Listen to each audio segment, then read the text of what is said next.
If I were to say your name, perhaps to a group of people, such as your friends, teachers, or even strangers, what would they think? This is something that I think about more often than I'd like to admit. What do others think of me? Our names carry an immense amount of weight.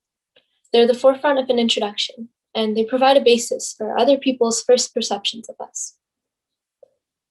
Our background, origin, religion, ethnicity, there's a story behind our title, and it acts as a window that's open just a crack, but enough for a gust of assumptions to blow in.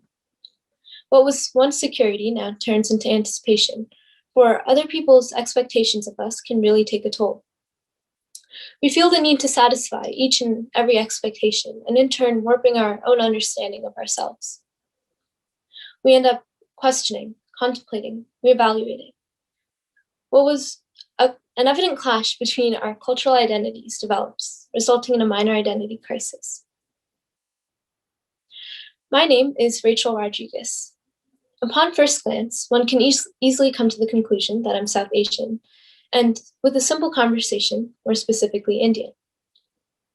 Yet my name seems to throw many people off. Let's start with Rodrigues. This tends to raise the question of whether I'm Hispanic.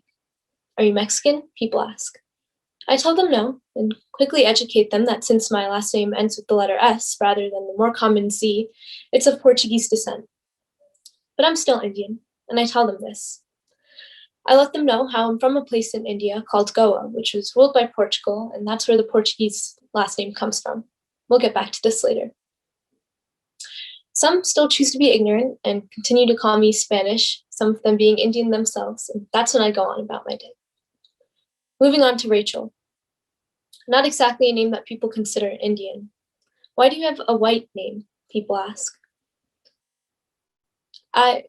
After a moment of taking slight offense, I let my curious audience know that I'm Catholic. But how? How are you both Catholic and Indian? This is a question that I've been asked way too many times to count, even when I was too young to answer it.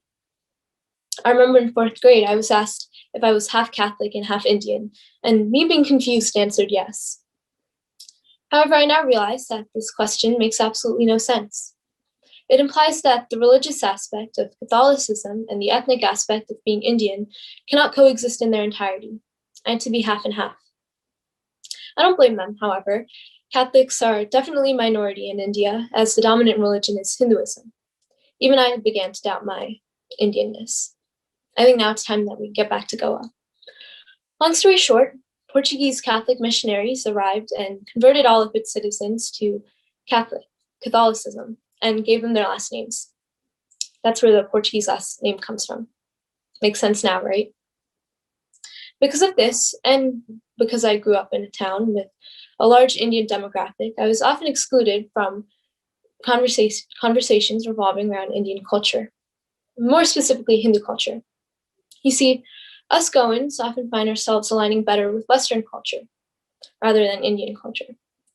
My parents grew up speaking English rather than Hindi and all the other languages of India. They watched English movies, listened to Western music, and even our religious traditions and food can be compared to those of Latin America. Because of this, I wasn't familiar with Hindu traditions or festivals. I didn't speak any Indian languages. I didn't own any traditional Indian clothes. And I found myself incessantly attempting to justify my lack of familiarity with a religion that wasn't even mine. A religion that was so closely associated to being Indian that in its absence, I was stripped of my ethnicity. It didn't matter that I still had family that lived in India, that I'd visited the country multiple times, or that the food I ate still consisted of the beautiful spices and aromas of my country. I was constantly told that I'm not Indian enough, or that I'm simply not Indian. While this is probably specific to me, I know many others can relate to what I call a clash of identities. My best friend's Indian, and she's Muslim. She too finds herself incapable of relating to certain traditions that the rest of our Hindu friends can. Her religious identity conflicts with her ethnicity. However, a more prevalent strife would be between nationality and ethnicity. 26% of the American population consists of immigrants, and I know many first-generation children of immigrants know a certain struggle too well. How many of you have felt like you're not American enough or too whatever your ethnicity is? I know I have. Perhaps being surrounded by other Indians, such as myself, helps to some extent, but there's still that faint disconnect between American culture and our ethnic culture. Many of us have been raised by parents who aren't exactly accustomed to the traditions and ways of life in the United States, which is understandable. Yet, us children still fight to assimilate to the ways of other kids that have red, white, and blue running deep in their bloodline. And it certainly doesn't help being called too American by your extended family at home. It's a constant battle. The stark contrast between how our parents grew up and life over here has caused us to feel the need to stretch ourselves thin, to appeal to both sides that we feel equally obliged to. However, once again, you take a step back and you look at these feelings that society has caused us to feel, it makes absolutely no sense. I was born and raised in America, so how's my Americanness undermined simply by my Indian culture? American's my nationality, Indian's my ethnicity, so can I not be both simultaneously? I'd like to return to this clash of identities and say that it's completely artificial, fabricated by the human mind.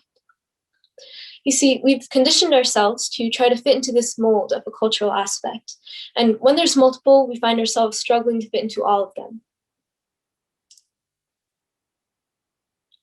We reject fragments of our identities until we're left with nothing. However, it's important that we understand that these pieces are crucial to our being. They make up our complete existence, and they can't be separated, nor can they be erased. Different aspects are unique to the individual, and one does not cancel out the other. There's no specific mold for one ethnicity, religion, nationality, or race that we must adhere to or resemble. And with this, we find ourselves with a paradox. These aspects, they're separate. None of them hinder the other, they're independent. Yet in their independence, there's a collaborative purpose that links them. All of them are fully encompassed and integrated into our disposition. You see, I'm not half Catholic and half Indian, I'm fully both. Any child of immigrants is not half American and half their ethnicity, they're fully both. We're not a little bit of this and a little bit of that, but rather, we're 100% of each individual facet that makes us who we are. Thank you.